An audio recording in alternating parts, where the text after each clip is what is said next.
Bonjour à toutes et tous, bienvenue. Aujourd'hui, nous avons le plaisir d'accueillir Jean-Hugues Roy, journaliste de données au journal La Presse. Ensemble, nous allons décrypter ce que c'est l'analyse de données, nous allons voir les impacts, les outils et puis également l'impact de l'intelligence artificielle. Bonjour Jean-Hugues Roy. Bonjour Sylvie. Bienvenue dans le nouvel épisode de Numeria Veritas. Merci, bienvenue à La Presse.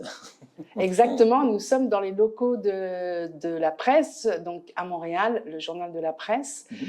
Cela fait depuis septembre 2024 que vous êtes à La Presse. Oui, je suis une recrue aux cheveux blancs. Mais ça fait très longtemps que vous êtes journaliste et avant, vous avez été à Radio-Canada, donc journaliste à Radio-Canada. Au 20e siècle, puis au début du 21e, oui. Et puis, avant d'intégrer le journal de La Presse, vous étiez professeur à l'UQAM. Oui, pendant 13 ans, j'ai été professeur donc, à l'École des médias dans le programme de journalisme à l'UQAM. Et en septembre 2024, je suis passé à La Presse parce qu'on dit souvent que les professeurs d'université, après un certain temps, qui sont déconnectés, ne savent plus trop de quoi ils parlent. Alors, j'ai souhaité me renouer avec la pratique du journalisme et je me sens vraiment privilégié de pouvoir avoir une place à La Presse. Aujourd'hui, journaliste de données, oui. Qu'est-ce que ça signifie, journaliste de données? Bon, d'abord, c'est quoi un journaliste de données? Souvent, les gens, ils me parlent de visualisation.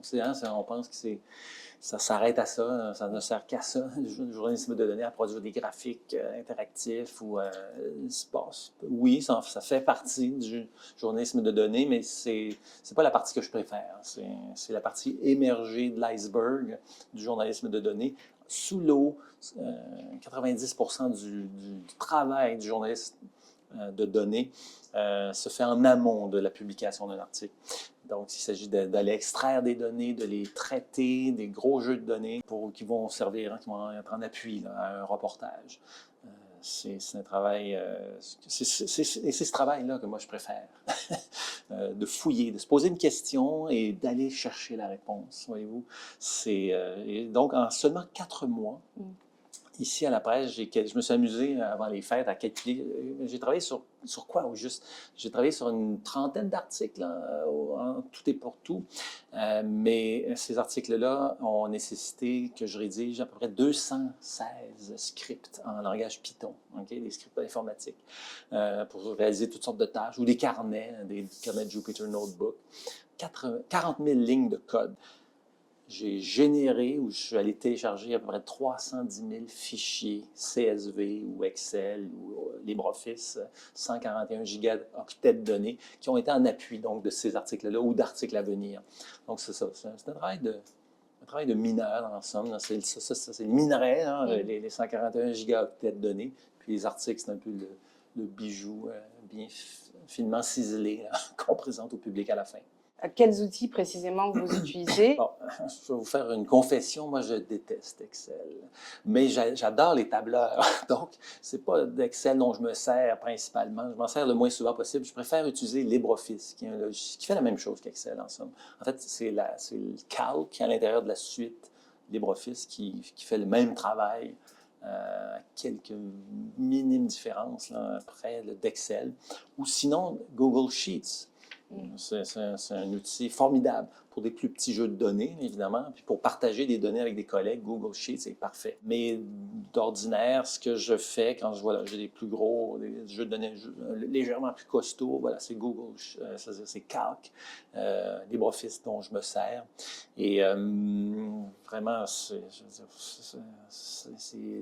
comme c'est comme mon tracteur.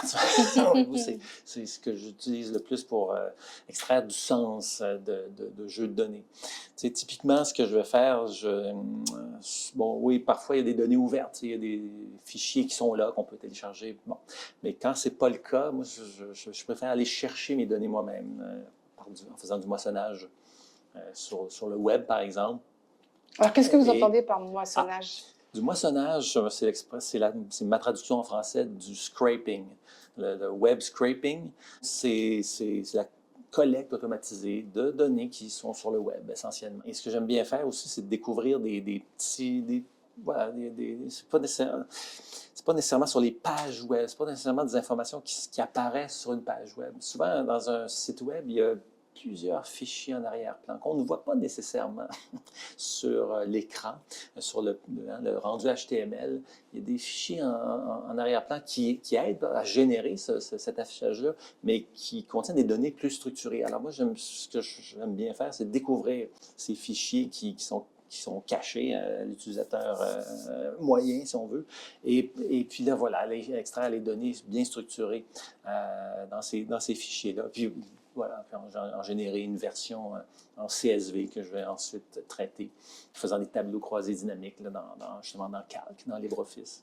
Est-ce que vous pouvez nous donner un exemple d'analyse de données dont vous êtes fier particulièrement? Puis, je rajouterais, en quoi cette analyse a été pour vous spéciale? Oui, au cours des mes 4 premiers mois à la presse, un des sujets dont je suis le plus fier, c'est une enquête qu'on a faite, Charles-Éric Blais-Poulain, qui est journaliste au bureau d'enquête, notre module d'enquête à la presse. Et moi, c'est sur Clic Santé. D'accord? Ce système de prise de rendez-vous qui est proposé c'est une entreprise privée qui l'a mis sur pied, mais les gouvernements, les agences, les hôpitaux nous amènent à Clic Santé. Puis, Charles-Éric et d'autres journalistes de la presse, on avait des lecteurs nous appelaient, nous écrivaient, des professionnels de la santé nous disaient tous, on a l'impression que Clic Santé, ça nous propose toujours des services privés ou des services payants. Il y a un problème que l'État paie pour un service comme celui-là qui nous mène vers le privé. Mais c'était une impression. On cherchait à vérifier cette impression-là. Alors, ce que j'ai fait, j'ai programmé un robot qui a automatisé, qui a simulé des patients répartis partout au Québec qui ont demandé des rendez-vous sur Clic Santé. Et mon petit robot, si vous voulez, allait chercher ce que Clic Santé lui proposait. En fait, leur proposait à tous ces patients virtuels. Pour quel problème de santé on consulte, on nous amène, qu'est-ce qu'on nous propose? Est-ce que c'est un rendez-vous dans une institution publique, dans une pharmacie ou dans une clinique privée? Si c'est privé, est-ce que c'est payant, gratuit? Combien on nous charge? Il y a combien de rendez-vous, combien de possibilités de rendez-vous et tout et tout. Ce faisant, j'ai fait plusieurs saisies de données comme celle-là. Au final, j'avais un immense fichier Excel, CSV, mais Excel, si on veut, avec 1 300 000 lignes. Excel est incapable d'avaler ça. Alors, c'est là que d'autres outils sont nécessaires. En langage Python, il y a une bibliothèque qui s'appelle Pandas qui permet de traiter les plus gros fichiers de données. Quand Excel n'y arrive plus, voilà, Pandas. Quand le tracteur ne marche plus, on a besoin d'une moissonneuse. Pandas, c'est notre moissonneuse batteuse pour traiter donc de plus gros fichiers de données. Puis voilà, j'ai fait par région, par la répartition entre cliniques privées et tout, le nombre de services payants gratuits, c'est Pandas qui m'a donné la réponse. Puis, comment vous débutez votre analyse de données? C'est quoi la première étape? Ici, dans l'exemple, vous avez dit « j'ai créé un robot ». Oui. Donc, ça, concrètement, c'est quoi? Alors, j'ai commencé par explorer comment le site web de Clic Santé était fait. Puis, voilà, comme si j'étais un patient qui avait besoin d'un service X, une prise de sang, à partir de telle adresse. Et puis là, j'ai vu l'affichage, je suis allé voir derrière, est-ce qu'il y a des données structurées? J'en ai trouvé. Et puis, j'ai créé un petit logiciel qui est allé les chercher, tout simplement. C'est itératif. Hein, ça se fait pas en criant ciseaux. Ça a été quelques soirées d'essais et erreurs.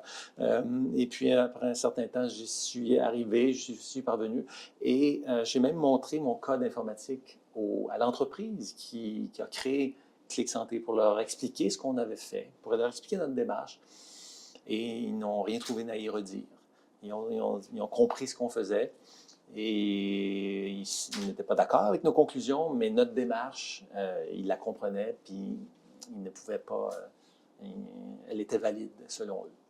Alors, c'est ça. Oui, c'est un processus. C'est long. Le journalisme, ça ressemble beaucoup au journalisme. Le journalisme, c'est ça. On se pose une question, on parle à différentes personnes qui nous répondent, qui nous mènent, qui nous guident, qui nous éclairent sur différents éléments, qui nous amènent des points de vue auxquels on n'avait pas pensé. Il y a ça aussi en journalisme de données. On se bute parfois des problèmes auxquels on n'avait pas pensé. Puis, OK, on essaie de les données aussi nous amènent des réponses auxquelles on ne s'attendait pas. Alors, c'est du bon vieux journalisme, mais avec des outils plus contemporains. Donc, les outils technologiques, mais comme on pourrait parler de l'intelligence artificielle, mais avant d'en parler, j'avais une question pour vous, Jean-Hugues. Comment vous vérifiez la fiabilité de vos données? Est-ce qu'il y a des indicateurs que vous surveillez? Comment ça se passe? Bien, avec l'exemple que j'ai donné de Clic Santé tout à l'heure, on s'assurer que notre démarche est valide, c'est important. Donc oui, le code informatique, on l'a présenté à des responsables techniques de Clic Santé qui ont validé notre démarche. Oui, ça c'est une façon de s'assurer qu'on ne se trompe pas. Mais parfois, souvent aussi quand on fait du journalisme de données, on va chercher des données ouvertes. Les gouvernements... certaines entreprises, parfois aussi, diffusent des jeux de données. Et parfois, il y a des erreurs là-dedans. Ils ne sont pas toujours faciles à trouver. Je me souviens d'avoir déjà retrouvé donc, des erreurs dans des invraisemblances dans des jeux de données ouverts, des montants qui n'ont aucun bon sens, des trillions de dollars. Il doit y avoir une virgule qui a été mal placée quelque part là-dedans. Une chose aussi que je fais quand je fais du moissonnage de données, disons du scraping, je fais des vérifications aléatoires parfois. Je vérifie si ce qu'un script me donne comme données, me renvoie, correspond à ce que je vois sur le web ou ailleurs. Je vérifie si tout ça est cohérent. Alors, oui, vérifier, ça fait partie des étapes de la méthode journalistique. Et clairement, il y en a une étape de vérification dans le journalisme de données aussi. Puis vous faisiez le parallèle tout à l'heure par rapport au journalisme traditionnel, je veux dire pas forcément de données justement. Ça signifie que, est-ce que je comprends que vous utilisez des tendances générales pour orienter vos analyses de données, puis comment ces données vont influencer votre travail? Bien, elles vont nourrir le travail. C'est comme une recherche documentaire. C'est ça. En journalisme, il y a deux types de sources. Il y a des sources, il y a des individus, des gens à qui on parle, mais il y a aussi des documents qu'on consulte. Puis le journalisme de données en fournit d'autres documents qui ont, ce sont des fichiers Excel, donc des fichiers CSV ou autres. Là. Alors c'est comme ça que le journalisme de données, les données elles-mêmes peuvent nourrir le travail journalistique. Vous avez parlé de Clic Santé. Vous êtes parti de faire cette analyse de données suite à des courriels, des commentaires de votre lectorat. Donc, c'est pour ça que je parlais de tendance. Donc là, c'est une certaine tendance qui est apparue dans votre lectorat. Donc, c'est pour ça que je disais, est-ce que vous utilisez d'autres tendances générales en lien avec votre lectorat ou peut-être ce qu'on entend à la radio, ce qu'on peut lire? L'actualité en général. L'actualité nous guide, c'est clair. Cette semaine, j'ai travaillé, par exemple, en début de semaine sur les discours, plutôt les décrets signés par M. Trump. Alors, dès le lendemain, le 21 de son assermentation, le 21 au matin, on avait déjà tout le texte des 46 décrets qu'il avait signés la veille. Il y en a plus, là, de décrets, mais ils sont réunis, si on veut, à l'intérieur de 46 décrets. Je suis allé chercher par moissonnage de données, le texte de tout, de l'ensemble. Ça donnait à peu près 45 000 mots. Et voilà, avec un outil, une bibliothèque, une library, une bibliothèque logicielle, un modèle de langue, en fait, intégré dans un logiciel, dans un module Python qui s'appelle Spacy, donc un modèle de langue anglaise. Pas un modèle de langue aussi costaud, si on veut, que ceux qui sont proposés par OpenAI et d'autres, mais un modèle de langue plus portable, plus léger, et puis qui suffit pour les besoins pour découper le texte en mots et tout. Enfin, alors, je suis allé voir quels sont les mots, les expressions qui ressortent le plus souvent dans l'ensemble de ces 46 décrets. Et puis, on a publié quelque chose dès le lendemain.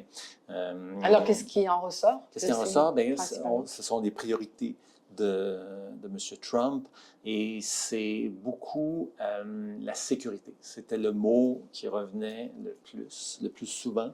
Ensuite, c'était le rapport manichéen entre eux et nous, entre America, donc la patrie, et les autres, donc la frontière, les autres pays. Donc, il y avait beaucoup cette idée donc, de eux contre nous qui venait à peu près, qui venait au deuxième rang. Un peu plus loin, je pense que c'était au quatrième rang, c'était le mot sexe. Revenait dans des décrets présidentiels. Ce mot-là marquait le souhait de M. Trump de s'opposer à l'identité de genre, vous voyez. Alors, c'est ça l'essentiel. C'est des choses qu'on peut détecter tout simplement en l'écoutant, mais là, OK, c'est comme inscrit dans les lois, dans un décret présidentiel, dans les intentions officielles du président, on les retrouvait également. Un autre exemple que je peux vous donner, la décision d'Amazon de fermer ses entrepôts au Québec. On s'est interrogé, Amazon, c'est pas juste une boutique en ligne, c'est aussi des services d'info nuagique. On s'est demandé combien de contrats les gouvernements provinciaux et fédéraux ont donné à Amazon Web Services. Alors, je suis allé chercher l'information par moissonnage de données dans le cas du Québec et puis en allant chercher des données ouvertes dans le cas du fédéral. J'ai analysé tout ça. J'ai fait du nettoyage. Il faut nettoyer les données parfois là, pour en extraire du sens et pour arriver à l'essentiel. C'est un autre exemple. Et comment vous procédez par rapport au nettoyage? Est-ce que c'est sous forme d'entonnoir? C'est concrètement? Oui, il faut filtrer. Alors moi, j'ai commencé par regarder l'ensemble des contrats en info nuagique octroyés par les deux paliers de gouvernement. Je m'assurais aussi, quand je parle de nettoyage, parfois il y avait qu'est-ce qu'il y avait? Des fois, il y avait... C'est ça, je regardais des contrats dans lesquels il y avait info nuagique ou cloud. Donc, parfois, c'était des contrats... Il y avait certains contrats qui n'avaient aucun rapport avec l'info nuagique, mais eux, je les enlevais, voyez-vous. Alors, et puis une fois que j'étais sûr que les contrats que j'avais étaient pertinents, une fois que le nettoyage était fait, je pouvais procéder à l'analyse. Un peu plus tôt, j'ai évoqué l'intelligence artificielle. Pensez-vous que l'intelligence artificielle peut vous aider justement dans la collecte, dans le nettoyage, dans l'interprétation des données? Puis, si oui, comment? Il y a plusieurs saveurs d'intelligence artificielle, si on veut. Il y a l'intelligence artificielle plus old school, plus avant que ChatGPT arrive dans le paysage. On s'en servait déjà de l'intelligence artificielle à travers des modules comme Scikit-learn en Python.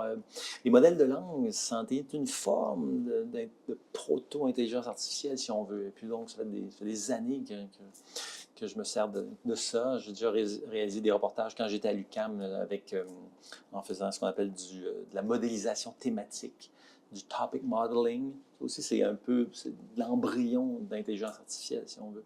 Alors, l'intelligence artificielle générative, honnêtement, je m'en sers moins dans mon day-to-day, dans mes tâches quotidiennes. Je m'en suis servi une fois pour faire la démonstration que les outils de détection d'intelligence artificielle générative n'étaient pas bons, n'étaient pas très fiables, ne servaient à pas grand-chose. Je m'étais servi donc d'un API d'OpenAI pour automatiser la création de milliers de textes, 1000 textes d'à peu près 500 mots. Le faire manuellement, ça aurait été trop long, donc voilà, j'ai automatisé cette tâche-là, mais voilà, j'ai produit 1000. En fait, j'en ai produit 1000, si je me rappelle bien, puis il y en avait d'autres qui étaient écrits par des humains pour comparer, donc. Dans les 1000, il y en avait une partie, je pense que c'est ça, 500 textes écrits par un humain, 500 générés entièrement par l'IA à partir d'un titre, un titre d'article. Et puis les 500 autres, c'est moitié-moitié. Ouais, c'est ça. Et pour voir comment les différents outils de détection d'intelligence artificielle étaient capables, qu'est-ce qu'ils faisaient avec ça, puis on ne peut pas s'y fier. Il y a autant de faux positifs que de faux négatifs. C'est très difficile de détecter l'utilisation d'intelligence artificielle générative dans un texte. Puis justement, l'intelligence artificielle, est-ce que elle pourrait remplacer un jour certaines de Mhm. vos fonctions. Qu'est-ce que vous en pensez? Puisque Ouais. on en parle, en fait. Oui, c'est quelque chose qu'on entend souvent, là. Les programmeurs, un jour, on n'en aura plus besoin parce que voilà, l'IA va tout faire ça à notre place. Ben, jusqu'à maintenant, c'est pas arrivé. J'ai plusieurs étudiants à l'époque à l'UQAM qui se sont tournés, qui se sont appuyés sur l'intelligence, sur l'IA pour générer du code informatique. Ça ne marchait pas. Ils ne comprenaient pas pourquoi ça ne marche pas. C'est un peu comme si je demandais à l'intelligence artificielle de me produire un texte en mandarin. Je ne connais pas le mandarin, je ne parle pas le mandarin. Un locuteur du mandarin va lire ce que je lui ai produit, il va probablement se demander ce que je veux dire au juste. Il ne comprendra peut-être pas entièrement. Alors, c'est ça aussi. Il faut savoir ce qu'on fait. L'IA peut être utile quand je bute. Oui, j'avoue, candidement, je m'en suis servi à quelques reprises là, quand je n'arrivais pas à faire quelque chose. Hey, ici, tel code, ça plante, ça crash. Pourquoi? Qu'est-ce qui se passe? Qu'est-ce que je fais de pas correct? Et puis, parfois, il m'a aidé à dénouer des impasses. Mais pour tout le reste, j'ai encore besoin de ce qui entre les deux oreilles ici.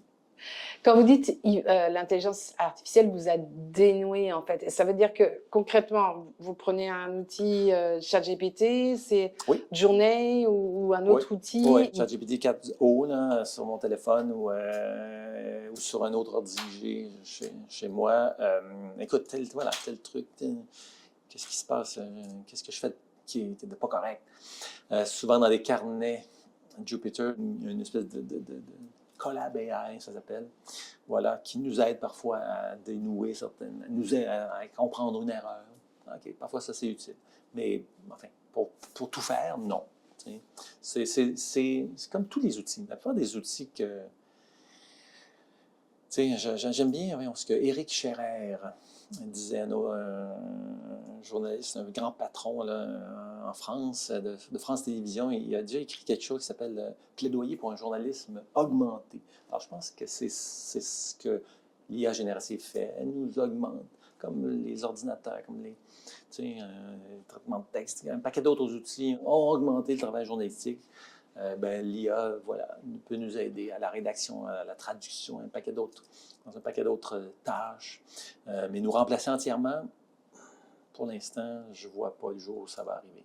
Le journalisme, on fait ça pour qui? On fait ça pour des humains. Donc, je pense que ça prend des humains pour comprendre les questions que les humains se posent, pour y répondre, pour s'adresser à eux et à elles. Quel conseil vous donneriez à celles et ceux qui veulent débuter justement en analyse de données, que ce soit dans le milieu journalistique, technologique, dans le milieu marketing, dans le milieu des médias sociaux? On n'en a pas parlé des médias sociaux, mais... Les conseils que j'aurais à donner, c'est si vous avez envie de répondre, ça, je pense pour moi, c'est ça la beauté de ce métier, du journalisme point, mais du journalisme de données aussi, c'est de pouvoir trouver des réponses à des questions auxquelles on se pose, qui nous viennent.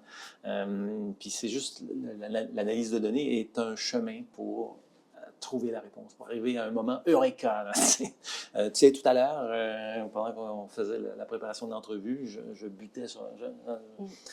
j'avais buté depuis ce matin sur un petit problème. Je l'ai résolu. Yes! Wow! Ça marche. Il y a un degré de satisfaction incroyable quand on réussit enfin. Il y a un obstacle auquel on se bute. On trouve la solution. Oui, ça marche, ça fonctionne. Et je vais l'avoir à ma réponse. Il n'y a rien de plus satisfaisant. Chaque journée est différente. C'est ça que j'adore dans ce métier. Jean-Hugues Roy, merci infiniment pour vos éclaircissements. Merci d'être passé. Vous souhaitez découvrir d'autres contenus enrichissants? Rendez-vous sur Numeria Veritas. Abonnez-vous, partagez cette vidéo et laissez-nous vos questions, vos commentaires, vos réflexions. À très bientôt sur Numeria Veritas.